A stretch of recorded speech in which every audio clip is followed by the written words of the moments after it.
Olá, sexta-feira, 13 de março, vamos juntos, vamos juntas até as 2 horas da tarde com informações e descontração aqui no Olhares. Karina, qual o assunto mais comentado hoje no estado? As manifestações políticas, Maria, tanto a favor do governo Dilma Rousseff quanto manifestações contra, programadas para este domingo. Inclusive, aqui no estúdio vamos aprofundar esse assunto com uma entrevista com um cientista político. Tá certo? A gente vai falar também sobre iogurtes, os benefícios do iogurte, quais as diferenças. A gente trouxe um nutricionista para falar sobre isso daqui a pouco, não sai daí. E olhem só, por causa do alto preço da gasolina, tem gente cruzando a fronteira para economizar. Vamos ver a diferença de preço praticado no Brasil e nos postos do país vizinho. E ainda hoje aqui no Olhares vamos falar de vida saudável. Muita gente começa o ano prometendo mudar de alimentação e começar a se exercitar. Mas por que será que é tão difícil cumprir essa promessa? Fazer uma atividade que você goste, uma atividade que você tenha vontade de praticar. Isso é fundamental para que você consiga se manter na atividade física, né?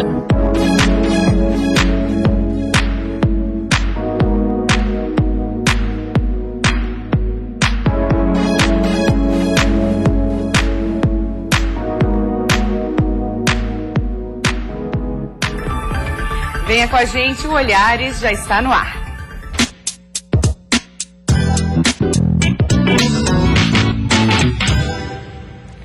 O preço da gasolina não agradou os consumidores. Por isso, os motoristas têm feito o que podem para economizar. Quem mora próximo à Argentina está cruzando a fronteira para abastecer. Olha só, as pessoas fazem verdadeiros malabarismos para tentar economizar, né? Porque no país vizinho, o litro do combustível é cerca de R$1 abaixo do preço praticado no Brasil. No Brasil, a gasolina está em média R$ 3,40. Já na Argentina, os consumidores pagam no máximo R$ 2,77. Essa pequena diferença faz com que muitos motoristas atravessem a fronteira em Dionísio Cerqueira para abastecer. Seu Arcelino é aposentado e aproveitou o dia para fazer algumas compras e encher o tanque do carro. Do combustível no Brasil, nós se assustamos, porque nós temos um caminhão na estrada, né? E o meu caminhão, ele gasta bastante, caminhão pesado, né? Então, ficou feio, ficou difícil. Só por causa dessa ladroeira de Petrobras aí, né? Depois do último reajuste no lado brasileiro, a menos de 1 quilômetro de distância entre Dionísio Cerqueira e Bernardo de Rigori, os brasileiros estão satisfeitos com o preço. Luiz viajou mais de 80 quilômetros só para abastecer. Ele disse que vale a pena atravessar a fronteira para garantir o combustível mais barato. Bem melhor do que o Brasil, né? Muito bom mesmo. Então, eu costumo abastecer aqui pelo preço e também pela situação no caso da falta do combustível no Brasil. Em menos de 12 horas, este posto vendeu mais de 70 mil litros de combustível e 75% dos consumidores são brasileiros. Segundo a Agência Nacional de Petróleo, a média do preço da gasolina em Santa Catarina é de R$ 3,40. Esse é o combustível mais caro entre as médias brasileiras. E os catarinenses têm a gasolina mais cara da região sul do país. E mais uma vez a população brasileira deve ir às ruas para protestar contra a corrupção. Diversos atos foram agendados em todo o país. Só que em Santa Catarina, 14 cidades devem se mobilizar. A Associação Empresarial da Região Metropolitana de Florianópolis, a AENFLO, convida seus associados a participarem. Para a entidade, a carga tributária elevada e a ausência de retorno dos impostos pagos são as principais reclamações. O presidente defende, no entanto, que a manifestação deve ser pacífica e apartidária e não deve falar em impeachment. Tenho convicção de que será um marco na história do Brasil, nesse processo democrático, que vai ser um alerta aos nossos governantes para que eles mudem a sua forma de atuação e deem a resposta que a sociedade efetivamente precisa. Já para o Grande Oriente de Santa Catarina, a falta de ética e moral são inaceitáveis no sistema político. A maçonaria incentiva seus integrantes a irem às ruas para participar com organização. A ordem também não defende a destituição da presidência da República. É demonstrar a insatisfação do povo através de uma manifestação pública. Mas quando feita dessa forma, de forma ordeira e pacífica e educada, ela é a expressão da democracia. Com o apoio da internet e o apelo das redes sociais, este domingo promete reviver junho de 2013, quando milhões de pessoas saíram às ruas em todo o Brasil. Manifestações pró-governo também estão agendadas para ainda esta semana. Em ambos os casos, fica o alerta. É imprescindível saber o porquê está participando. Este sociólogo explica que, apesar de numerosos, os últimos protestos geraram resultados modestos. Mais uma vez, a grande pauta de reivindicações e a pluralidade de organizadores pode desviar o foco dos debates, que deve, segundo ele, ser sempre em benefício ao país. Do contrário, o especialista analisa que pode custar caro colocar em xeque a credibilidade de todas as instituições públicas brasileiras. Que isso se transforme num acompanhamento mais de perto do seu representante, do deputado em que você votou, do senador em que você votou, e que seja algo constante de fiscalização. A democracia funciona bem quando o cidadão fiscaliza o seu representante. Aqui no estado, 14 cidades programam protestos. Em Xanxerê, às 4 da tarde, o movimento sai da Praça Tiradentes. Em Jaraguá do Sul, às 3, o ponto de encontro será a Praça Ângelo Piazeira. Em Joinville, os manifestantes saem às 4 da Praça da Bandeira. Timbó participa às 9h30 da manhã no Parque Central. Blumenau, às 4, irá até a Praça Vitor Conder. Itajaí terá movimentação às 3 horas, mas sem ponto fixo. Balneário Camboriú vai se concentrar às 4 na Avenida Atlântica. Gaspar, no mesmo horário, agendou na Prefeitura. Em Brusque, às 10 da manhã, a saída é da Praça Sesquicentenário. Em Rio do Sul, às 4 horas, a concentração será no Antigo Ceola. Em Lages, às 10 da manhã, a estátua do Correia Pinto vai reunir o grupo. Na capital, o protesto parte do Ticem. Em Criciúma, o ato acontece no Parque das Nações. E em Tubarão, em frente ao Museu Willy Zumblick. Tá aí um mapa, então, né, das manifestações de domingo. E a gente continua no assunto. Nosso convidado é o cientista político Eduardo Guerini. Muito obrigada pela sua presença. É um prazer tê-lo aqui. O prazer é todo meu. É sempre importante nesse movimento cívico prestar esclarecimentos à população, porque demonstra um amadurecimento em torno do que se chama cidadania ativa. Para a sociedade brasileira é mais um aprendizado nessa transição democrática. Agora, esse aprendizado, para esse aprendizado ser completo, é importante, como a Priscila, nossa repórter, falou, a pessoa ter consciência por que está ali, para que estar ali. Esse é o debate válido também, né, Guerini? Com toda certeza. Nós temos 3 movimentos bem distintos. O movimento de apoio, hoje dia 13, que é um movimento chapa branca, que subliminarmente se chama Blinda Dilma, de apoio ao governo e feito pela Central Sindical do Partido dos Trabalhadores. Que já começou hoje durante o dia em várias localidades do Brasil. Uhum. De maneira pálida, o movimento chapa branca sempre ele perde adesão, porque no sentido geral o movimento foi convocado por forças vivas da sociedade, várias forças de vários segmentos, de vários partidos, que estão indignados e insatisfeitos diante daquilo que se constatou que foi o estelionato eleitoral em 2014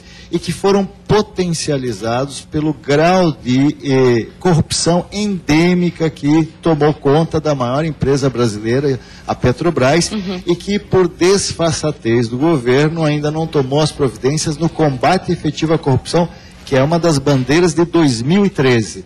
E o governo foi infeliz naquele pronunciamento desastrado e desastroso da presidente Dilma, que não explicou por que está fazendo um ajuste se tudo estava tão bem até ontem. É aquela sensação que faltam respostas. Faltam respostas e falta envergadura para a presidente da República, para o seu ministério, dar solução a uma crise que foi construída nos últimos 12 anos e no último mandato de Dilma. É impressionante como um governante produz a sua herança maldita. Em nenhum caso da ciência política, se é que pode-se dizer, se produz uma sucessão de fatos tão desastrados de desarticulação na condução política, mas principalmente na condição na condução econômica, e daí o cidadão está pagando uma conta muito cara.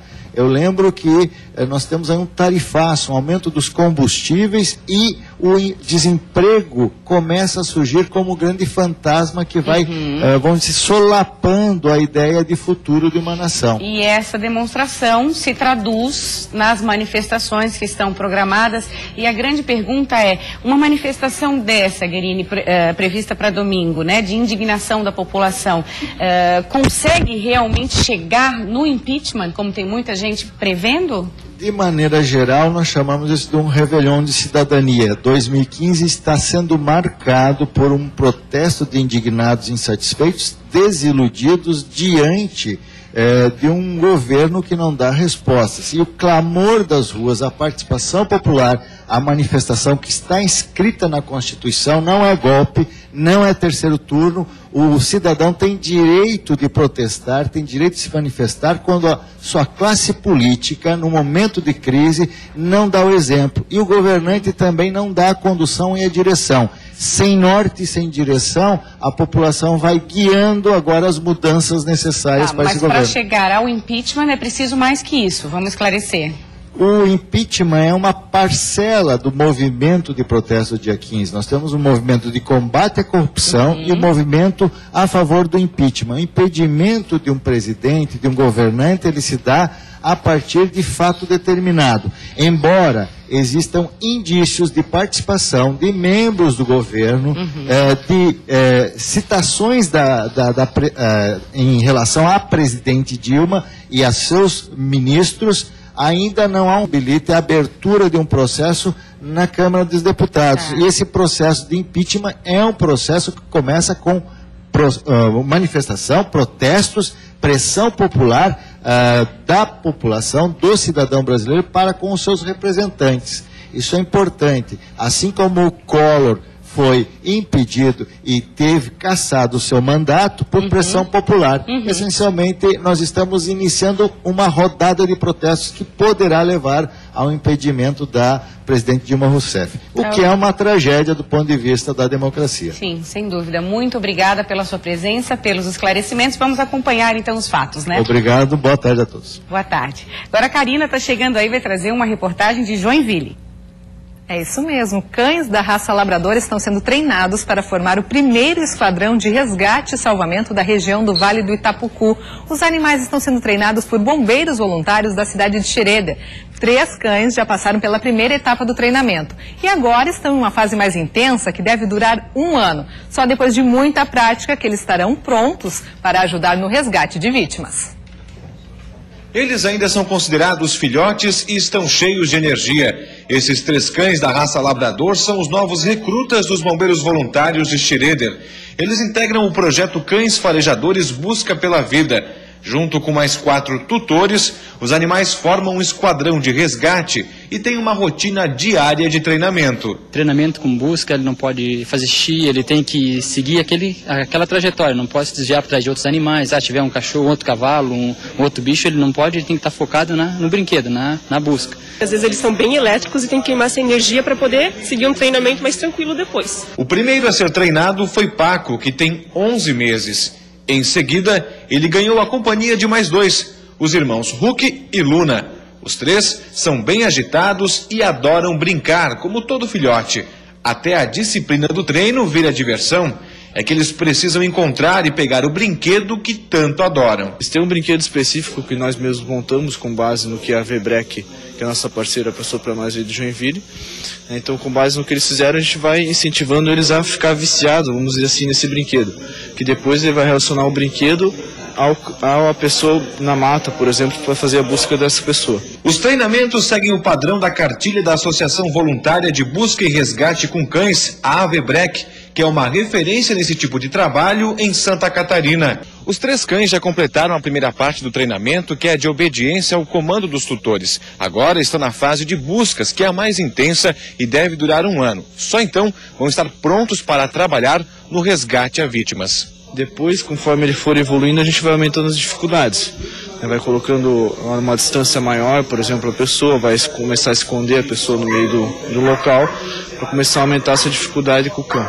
O esquadrão ainda não está completo. O ideal é que cada um dos animais tenha 2 tutores. Por enquanto, o Paco, o mais velho, é o único que tem 2. Em breve, Luna e Hulk também devem ganhar o segundo treinador. Que bonitinhos.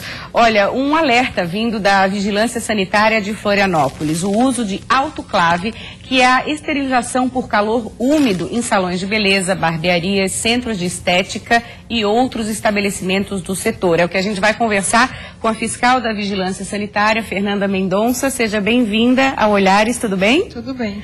Vamos explicar o que é esse processo chamado de autoclave. O que é? Autoclave é um equipamento de esterilização que veio substituir a estufa, por a estufa não ter nenhum teste de validação que comprove a eliminação total dos micro-organismos. E com não podendo validar o processo, a segurança é colocada em risco.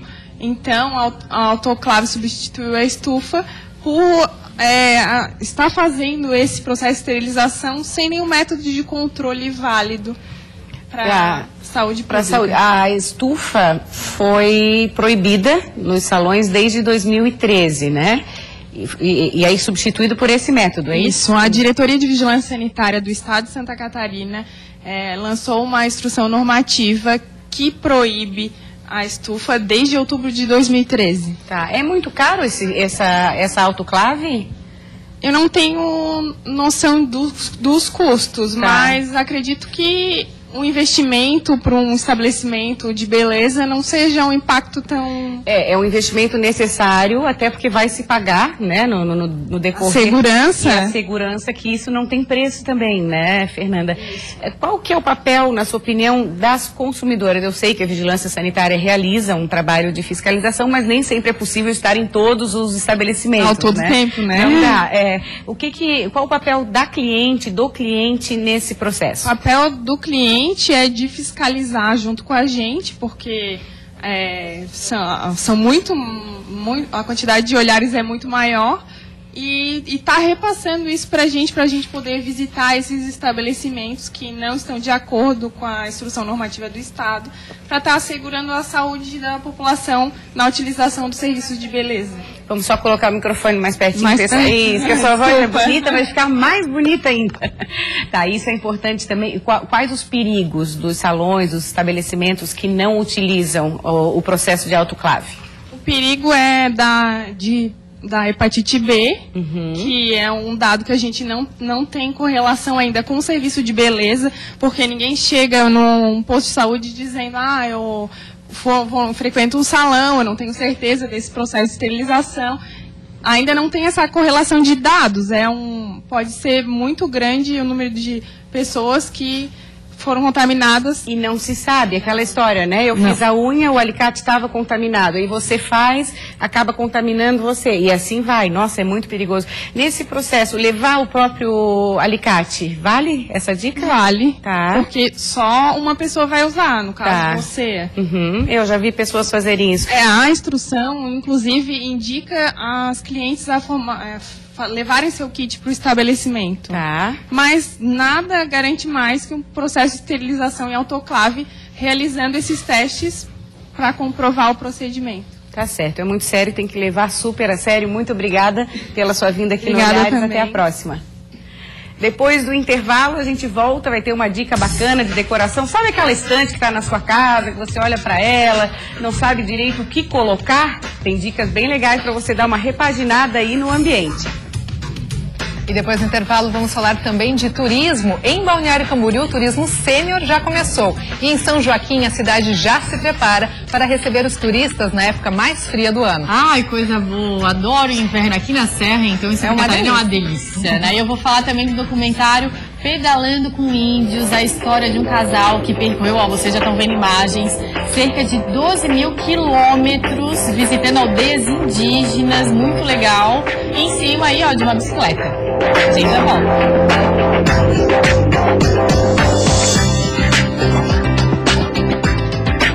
Eu preciso separar a minha vida. Olhares. Oferecimento Oral Sim, rede de implantes número 1 do Brasil. E Queires. Pensou móveis, pensou Queires, a número 1. E agora a gente vai falar de um longa-metragem que é inédito aqui no Brasil e mostra a viagem de um casal de ecociclista que eles percorreram mais ou menos 12 mil quilômetros em cima de uma bicicleta. A perninha doeu bastante, gente? Perninha tá boa aí? Tá tudo certo? É óbvio que a perninha doeu bastante. Mas teve coisas mais difíceis durante essa epopeia nossa, digamos assim. Né? E dessa epopeia surgiu o documentário Pedalando com Índios. Contem pra gente como é que foi essa experiência. Narbal, Cristiane e Nassau, diretor desse documentário. Narbal, você já percorria e já estava um pouco mais acostumado que a Cris com essa de andar de bike, assim, né? Visitar países, enfim. Eu viajo de bicicleta já há mais ou menos de 20 anos. Já percorri 65 países em 4 continentes. Viajei pela África, da África do Sul até o Egito. Viajei a Europa toda, um pouco da Ásia, um pouco da América do Sul. E daí quando eu conheci a Cris, ela... Meio que intimei ele, né, pra pedalar. Mulherada, tem uma curiosidade, desculpa interromper, tem uma curiosidade aí que vocês estavam namorando há 2 meses. 2 meses. E já foram pra estrada, assim. O negócio que a gente é muito intenso, sabe? É uma loucura. Foram se conhecer na viagem, praticamente, uma né? prova pro relacionamento, né? Porque é na viagem que a gente conhece o parceiro e a parceira. Dia e noite, o tempo todo junto ali, tanto que disso... a gente fez aí, surgiu uma nova sementinha também para a história, que é o Pedro, nosso filho, de 2 aninhos, né? O Pedro, no final, a gente foi questionando sobre a possibilidade de ter um filho durante a viagem. Aí no final da viagem a gente decidiu ter um filho, a gente sabe o local, mais ou menos o dia exato que foi gerado, e a Cris pedalou 1 mês grávida ainda no México. Vocês ficaram quanto? 1 ano e... 1 ano e 6 meses foi o total. Pedalando. Conta um pouco dessa história, porque além de pedalar e de ter todo esse trabalho, como vocês estavam falando, vocês tiveram um trabalho de filmar isso tudo também, né? De registrar. Primeiro a gente tem que se adaptar à viagem, né? Tipo, no meu caso, que foi a primeira viagem em bicicleta. Mas aí a gente vai juntando uma coisa com a outra, um pouco de paciência também, né? Durante o caminho, que é muito importante, né? Um com o outro. Aí a gente vai, né, sentindo mais à vontade para tirar a câmera, para fazer as imagens, e aí o negócio rola. E vocês registraram todos os caminhos? Vocês visitaram quantas aldeias? Tudo foi registrado por vocês dois?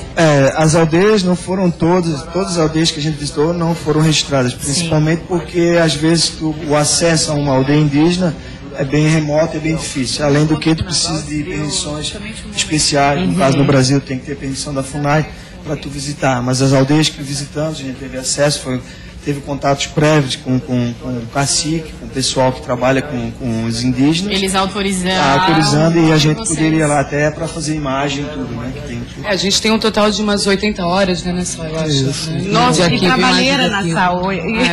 Aí sobra pro Nassau olhar tudo isso e achar uma linguagem. Que tipo de linguagem, que tipo de proposta o documentário tem? Bom, o documentário ele é um doc-reality, porque as gravações que eles fizeram durante a viagem foi durante as situações que eles viveram, então não tem encenação.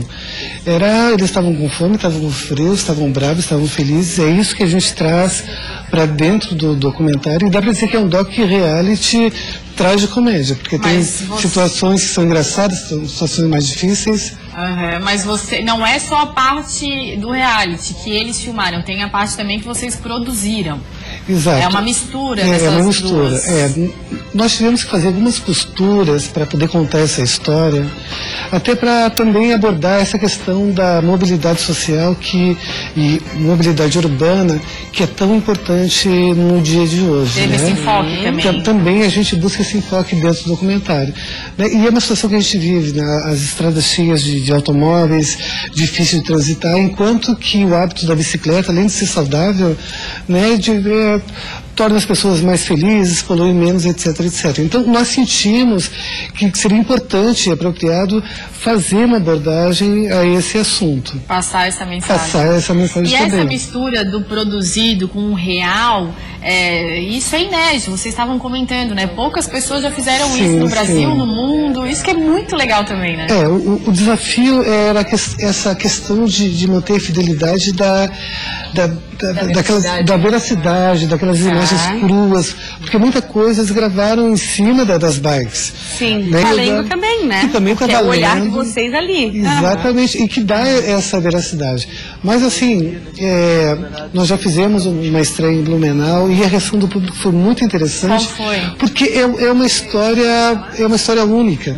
Né? Eles vão passando por diversas dificuldades, vão conseguindo, e o final da história é muito bonito também. Sem contar que é um casal, né? Quem que não gosta de ver um romance? Teve muito discutir a relação sobre rodas, teve? 2 meses só de relacionamento. Todo mês, né? Todo dia 28, após 28 dias, tinha uma discussãozinha ali, né? TPM foi um dos grandes TPM sobre rodas, Estávamos falando que tinha hora que você queria largar tudo e voltar. Pegava minha bicicleta e pedalava contra, sabe? E ele pegava e vinha atrás de mim. Ia te buscar. Ai, tava maluca no meio do nada. Aqui eu dizia, me deixa. E a gente vai assistir esse documentário quando? Olha, nesse momento a gente está cumprindo a agenda do Fundo Municipal de Cultura de Blumenau, que foi através do fundo que possibilitou a realização do documentário. Então, logo após a gente deve fazer aí uma turnê aqui em Floripa e região também. Aí a gente avisa aqui no Olhares pro pessoal. Parabéns pela coragem. Já tem a próxima viagem? Esperamos que até o final do ano, né? Tô dando uma pressionadinha de novo, né? Eu recebi uma intimação que até o final do ano a gente tem que levar nosso filho pra viajar. Aí vocês venham aqui com o filho agora, com o filho. Obrigada, muito sucesso pra vocês. Parabéns pela iniciativa. Muito Você bacana. encararia, Karina, 12 mil quilômetros em cima de uma bicicleta, Novinha na perna, Karina? Danada. Acho que não, precisa muita coragem e planejamento. É verdade. E agora a gente vai falar de turismo. O Balneário Camboriú já começou a receber o turismo sênior. Os visitantes da terceira idade representam cerca de 70% dos turistas nesse período de março a maio. São turistas que preferem uma tranquilidade maior, mas com a infraestrutura que a cidade oferece. A caminhada na praia, o mergulho no mar e a conversa com os amigos têm um gostinho diferente. Me gusta de verdad, con el corazón. Me encanta, lo disfruto. Doy gracias a Deus por venir. Porque aqui tudo é muito bom. Me sinto em casa. Passada a alta temporada, agora é a vez desse pessoal aí aproveitar Balneário Camboriú. Eles escolheram esta época por ser menos agitada, sem aquelas milhares de pessoas nas ruas e sem a disputa por um lugar ao sol. Sempre tiro o mês de março, que não tem tanto movimento, tanto calor, que nem na época de janeiro e fevereiro. Agora nós estamos bem tranquilos aqui, porque estamos aqui desde sábado e pegamos 5 dias maravilhosos.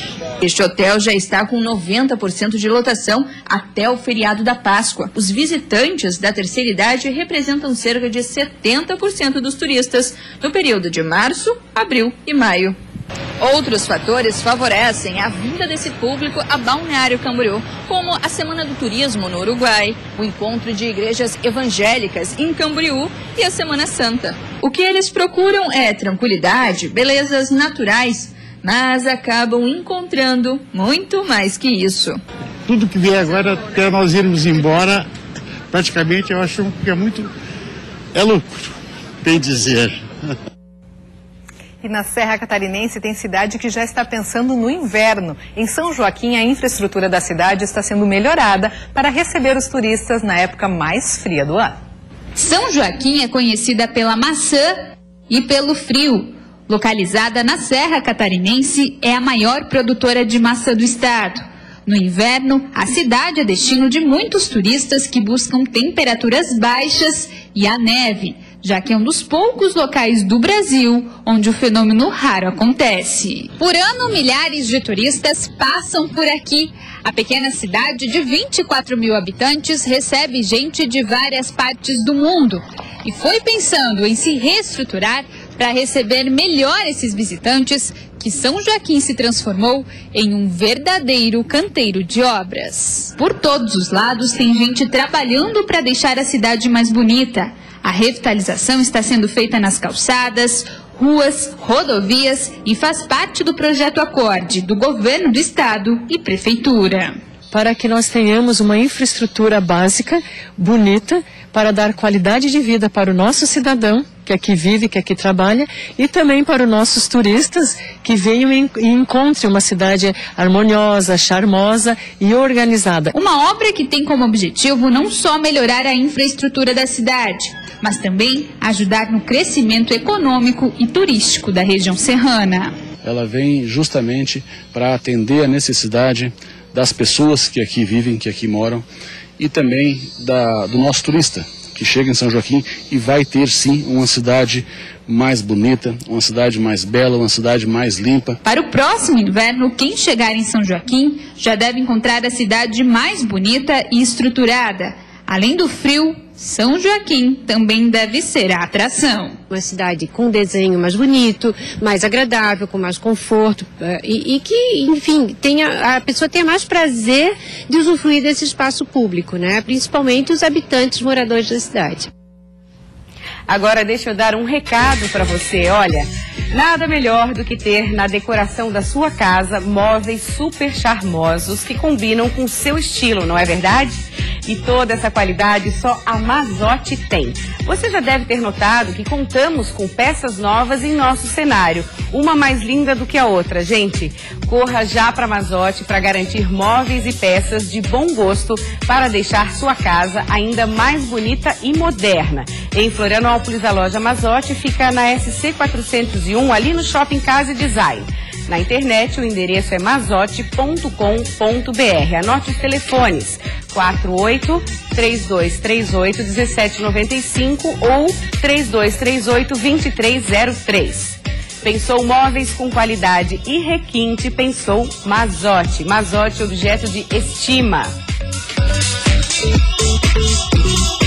A gente continua falando sobre decoração porque hoje é dia da participação da apresentadora do Bem Viver, Roberta Dietrich. Ela traz dicas para dar uma nova cara para aquelas estantes que temos em casa e nem sempre a gente sabe o que colocar, né? Oi meninas, a dica hoje é compor aquela estante que você tem na sala com uma decoração adequada. Às vezes a gente enche de penduricalhos, fica muito over, muito poluído o visual.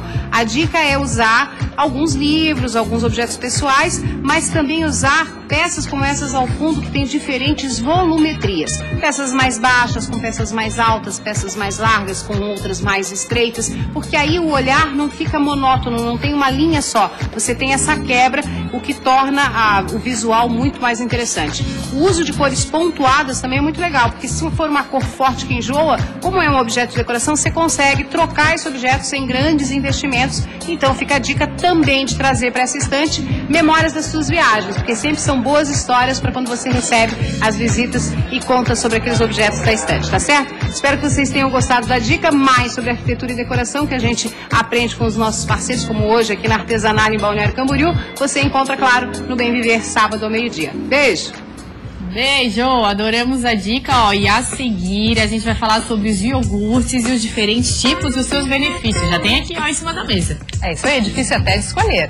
E falando em coisas saudáveis, muita gente promete no início do ano mudar, né? Mudar a alimentação e incluir exercícios na rotina. Mas por que será que é tão difícil cumprir essa promessa? Fazer uma atividade que você goste, uma atividade que você tenha vontade de praticar. Isso é fundamental para que você consiga se manter na atividade física, né?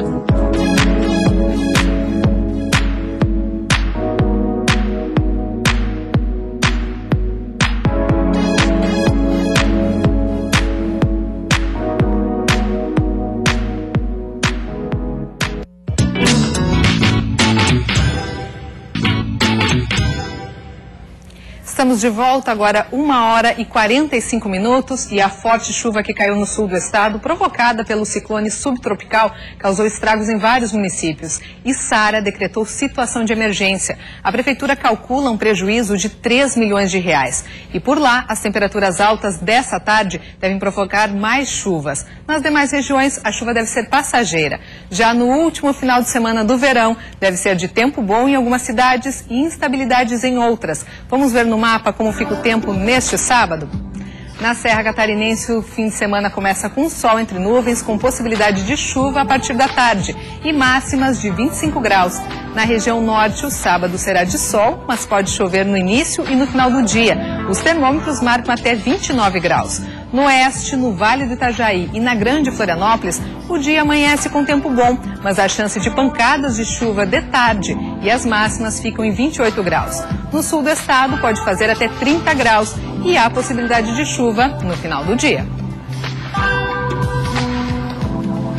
Tá certo, e agora eu tô aqui com o André Luiz, ele que é nutricionista e vai falar pra gente dos benefícios do iogurte na nossa alimentação. Tudo bom, André? Tudo bem, é um prazer estar aqui no programa Olhares. E a gente vai desmistificar algumas coisas sobre... Quando a gente chega no supermercado, tem muitas opções de iogurte, né? Muitas opções, e no rótulo dos iogurtes tem mais gordura, menos gordura, para quem tem alergia à lactose, enfim, Isso. São inúmeras opções que a gente tem hoje em dia, né, André? E como é que faz no meio disso tudo? Então, é fundamental que a gente pare um pouquinho e preste atenção nos rótulos, porque ali a gente vai ter muita informação. Não somente na tabela nutricional, que às vezes a gente acaba prestando muita atenção, eu vou na questão de gordura, vou na questão de proteína, principalmente quem está malhando bastante, que é uma fonte proteica que seja prática. O iogurte é legal porque você pode levar na bolsa. Então eu trouxe algumas opções pra gente falar um pouquinho sobre eles. E tirar todas as dúvidas. Eu acho que uma das primeiras que a gente tem é em relação à gordura. Isso. Né? Todos os iogurtes, eles têm gordura ou é uma questão do leite que usa? Então, na verdade isso vai depender do leite que você está utilizando. Se você utilizar um leite integral, o leite integral tem uma quantidade maior de gordura. Agora um leite semi-desnatado e um desnatado, o desnatado ele não vai ter nenhum tipo de gordura. E já tem iogurtes que eles são feitos com iogurte desnatado. Então às vezes eles podem ser até considerados iogurtes diet, porque eles são isentos de um dos componentes do iogurte, no caso a gordura. O diet não vale somente para um iogurte que não tenha açúcar, mas também vale quando a isenção é para gordura também. Tem algum iogurte aqui que não tenha gordura, que não contenha, que você trouxe? Esse daqui é um iogurte novo agora no mercado, até desenvolvido por um casal aqui de Blumenau. Ah, que bacana! Uma nutricionista. Qual que é? Esse daqui é um iogurte que ele também é grego, então... É um dos tipos de iogurte que agora as pessoas gostam de comer bastante por causa da textura dele, que é mais cremosa. Esse aqui não tem gordura. Esse não tem gordura. Mas o que significa um iogurte grego, pra gente desmistificar isso? Então, quais são as funções dele? O iogurte grego, ele concentra uma quantidade maior de proteína. Ele pode ter maior quantidade de fibras, esse no caso tem maior quantidade de fibras, e esse ainda não tem lactose. Então é legal para o público que é intolerante à lactose. Ah, bacana. Então o iogurte grego é super bom. Iogurte grego é bom. Se a gente encontrar no supermercado, rótulo... Isso, se ele for de repente acrescido de algum tipo de fibra, é bem interessante porque o grego, na verdade, ele passa por um processo de filtração e retira a quantidade excessiva de líquido. Daí por isso que ele fica mais cremoso e concentrado. Por isso que ele é tão conhecido também, todo mundo procura iogurte grego, né, no mercado. Mas às vezes ele tem uma quantidade excessiva de açúcar e gordura, então a gente tem que prestar atenção no rótulo. Tá, e um iogurte que tem no supermercado que a gente tem que prestar atenção e que de repente pode fazer mal à saúde? Então, em questão de açúcar? Isso, aqueles iogurtes que geralmente excessiva de corante e de açúcar. Por isso até que eles são mais baratos. A gente também tem que diferenciar iogurte de bebida láctea. Porque bebida láctea, na verdade, ela é feita com soro do leite. O soro do leite tem uma quantidade proteica que é interessante, mas não tem probióticos, que são alimentos que fermentam o iogurte e que fazem bem para o nosso intestino. Por isso que tem várias propagandas que falam que o iogurte é bom para o intestino, a maioria das propagandas falam sobre isso, né? Isso. Então, a gente também tem a questão de que tem pessoas que são intolerantes à lactose, então não podem comer o açúcar. Qual que e esse aqui é um iogurte de ovelha, vocês podem encontrar de búfala também. De ovelha? São mais caros. Mas qual o benefício dele? Às vezes você você é alérgico à proteína do leite, no caso a caseína. Então você vai comer um tipo de proteína diferente, que é no caso o leite de ovelha ou leite de búfala. Então é para um público específico, eles têm um valor um pouco mais alto, mas o sabor é bem semelhante ao outro. Não, eu resolvi experimentar porque realmente eu nunca tinha provado e é uma delícia, não dá vontade de parar. É muito gostoso e daí eles têm com vários sabores também. Uma dica que a gente dá bastante em consultório, quando faz atendimento ou como personal também, é pegar um iogurte desses na forma natural e bater com algum tipo de fruta, adicionar também um pouco de chia, uma linhaça dourada, uma aveia. Algumas fibras junto com uma fruta e o iogurte. E aí não tem erro, né? Não tem erro. Fica uma refeição rápida, prática, uma fonte de proteína e dependendo do iogurte de fibras também, e a gente vai conseguir aí se alimentar rapidinho. A gente, só para finalizar, quantas vezes por dia a gente pode tomar iogurte? Pela parte da manhã? Ou... Olha, é interessante que de repente você deixe para um horário do lanche da tarde, que acaba sendo uma preparação mais prática, ou até mesmo de manhã se você tiver com um pouco mais de pressa. Tá, ok. Tá? Ou a ceia, um pouquinho ali na ceia, antes de dormir também é uma preparação. Uma vez por dia é duas vezes no máximo. Isso. Ok, André, brigadão. Obrigado a você. Um prazer te receber aqui. Volte sempre, tá? Realmente, obrigado. E a gente está falando de saúde, a Karina vai dar uma notícia sobre as nossas promessas que a gente faz em 2015, de começar a atividade física, mas nem sempre funciona, né, Karina? É isso aí, a prática da atividade física vem ganhando espaço na busca por uma vida saudável. Aliar uma alimentação balanceada com a prática de atividades físicas é a combinação perfeita para quem quer uma melhor qualidade de vida. E essa é uma das promessas que muitas pessoas fazem todos os anos. Cuidar melhor da alimentação e começar a praticar exercício. Mas por que será que é tão difícil cumprir essa promessa? Ano novo, vida nova. Todo fim de ano é a mesma coisa. As pessoas fazem promessas para o ano que está começando. Uns querem juntar dinheiro, outros arranjar um namorado. Mas o que a maioria quer mesmo é emagrecer e, principalmente, conseguir manter uma rotina de atividades físicas. Que tipo de promessa você fez para o ano novo? Eu prometi voltar aos treinos de corrida e frequentar mais a academia, mas eu não estou conseguindo cumprir. Perder peso. Porque eu tenho filho de 2 anos e quando eu vou fazer alguma coisa, sempre fica doente, meu marido, alguma coisa sempre impede de fazer.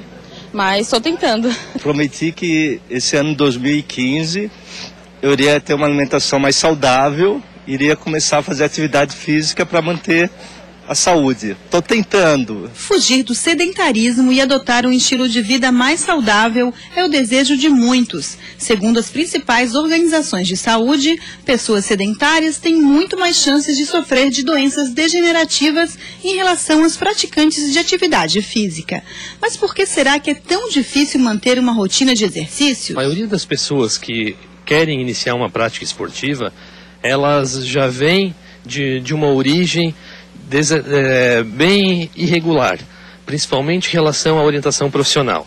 As pessoas que não possuem essa orientação geralmente treinam sozinha, treinam sem saber a intensidade correta do exercício e, é claro, acabam desanimando por efetuarem a carga do exercício inadequada, uso de equipamentos inadequados, principalmente a questão de tênis, roupas não adequadas para a prática esportiva, e isso acaba causando um desânimo e essa pessoa acaba não aderindo à atividade física. Segundo o professor de educação física, para manter o foco e a motivação, o ideal é que a pessoa busque uma atividade que lhe dê prazer. Fazer uma atividade que você goste, uma atividade que você tenha vontade de praticar. Isso é fundamental para que você consiga se manter na atividade física, né? Foi o que fez Paula Vieira.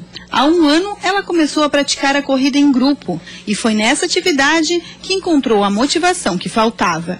Hoje, além dos treinos, ela participa também de corridas de rua. Eu odeio academia e eu precisava fazer algum exercício. E fui atrás de alguma coisa bacana que tivesse resultado e encontrei o Fabiano e pedi ajuda para ele para começar a correr. E foi assim que eu me apaixonei pela corrida. Mas antes de sair por aí pagando promessa, lembre-se, para iniciar qualquer atividade é preciso fazer avaliação física e de saúde. Inicie os exercícios aos poucos. E o mais importante, se você se propôs a começar, não desista. Tenha em mente que a atividade física é para sempre e, se associada a uma reeducação alimentar, pode fazer milagres à saúde.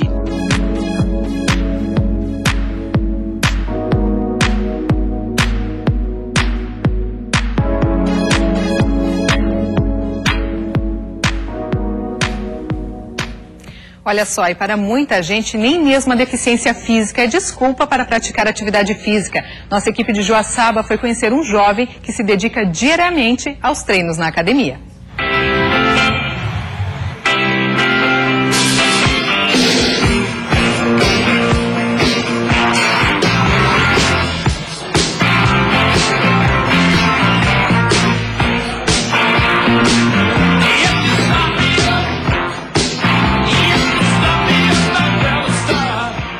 jovem de 25 anos que frequenta a academia e executa com precisão os exercícios. O que há de diferente nisso? Quase nada, a não ser pelo exemplo. O Biratã, ou Bira, como gosta de ser chamado, é cadeirante. Se a deficiência física poderia ser um empecilho, no caso do Bira isso não é desculpa. Já são 9 anos frequentando a academia regularmente. No começo eu não sabia o que fazer, aí eu vim na academia, conhecer o pessoal, os professores, eles sempre me auxiliando a fazer os exercícios. Ser cadeirante sempre tem a sua limitação, mas sempre tem que saber evoluir e se adaptar ao modo de vida. É claro que para realizar algumas séries é preciso ajuda, mas isso ele tem de sobra. Algumas adaptações no ambiente também facilitam para que ele realize os exercícios. O incentivo eles mesmos já têm, eles sentem, né, ao fazer os exercícios. Por quê? Fortalece a musculatura, né, aumenta a autoestima bastante deles. E nós temos um exemplo que foi a Aline Rocha, que começou aqui na academia e que hoje é tricampeão da São Silvestre. Então, hoje, essa questão não só da preparação física, mas se tornam atletas, então eles querem competir também. E eles têm uma gana muito grande de vencer, que foi o caso da Aline.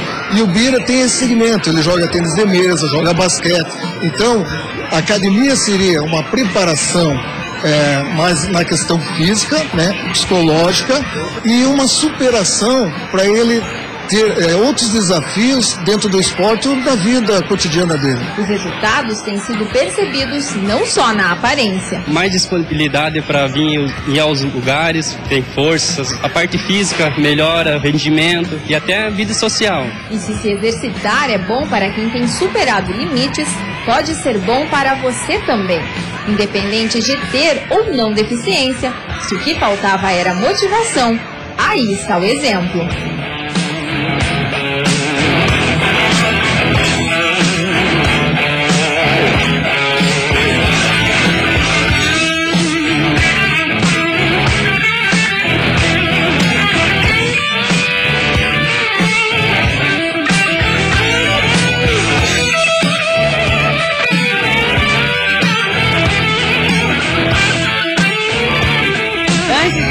Nosso beijo pro Kleber e pro Hudson. Dupla sertaneja vão mandando. Parece, né, Kleber e Hudson, mas não, são nossos telespectadores mesmo. Kleber e Hudson, um beijo pra vocês. Obrigada pela sua companhia, bom final de semana e até segunda-feira. Até segunda.